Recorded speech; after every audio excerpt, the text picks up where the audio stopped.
రాష్ట్రంలో ఒక్క బీజేపీ మాత్రమే ప్రశ్నించే గొంతుకుగా అన్ని వర్గాలకు అండగా ఉంటోందని కేంద్ర మంత్రి జి కిషన్ రెడ్డి అన్నారు.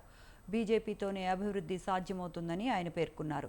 సమాజ సేవే లక్ష్యంగా మీ ముందుకు వస్తున్న కరీంనగర్, మెదక్, నిజామాబాద్, ఆదిలాబాద్ ఉపాధ్యాయ ఎమ్మెల్సీ అభ్యర్థి మల్కా కొమరయ్య, పట్టభద్రుల ఎమ్మెల్సీ అభ్యర్థి అంజిరెడ్డిని యువత, టీచర్లు భారీ మెజారిటీతో గెలిపించాలని ఆయన పిలుపునిచ్చారు.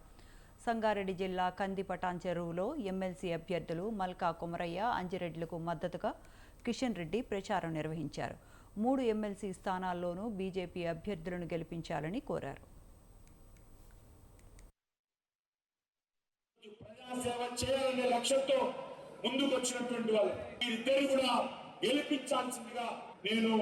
అన్ని వర్గాల ప్రజలను కోరుకుంటూ ఈ నిజాయితీ కట్టుబడినటువంటి వాళ్ళు, ఈరోజు ప్రజాసేవ చేయాలనే లక్ష్యంతో ముందుకు వచ్చినటువంటి వాళ్ళు, వీరిద్దరు కూడా గెలిపించాల్సిందిగా నేను అన్ని వర్గాల ప్రజలను కోరుకుంటూ ఈ నిజాయితీ కట్టుబడినటువంటి వాళ్ళు, ఈరోజు ప్రజాసేవ చేయాలనే లక్ష్యంతో ముందుకు వచ్చినటువంటి వాళ్ళు, వీరిద్దరు కూడా గెలిపించాల్సిందిగా నేను అన్ని వర్గాల ప్రజలు.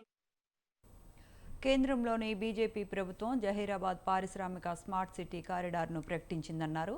వరంగల్లో మెగా టెక్స్టైల్ పార్కును ప్రకటించిందన్నారు. జాతీయ రహదారుల నిర్మాణం కోసం కేంద్ర ప్రభుత్వం పెద్ద ఎత్తున నిధులు ఖర్చు చేస్తోందన్నారు.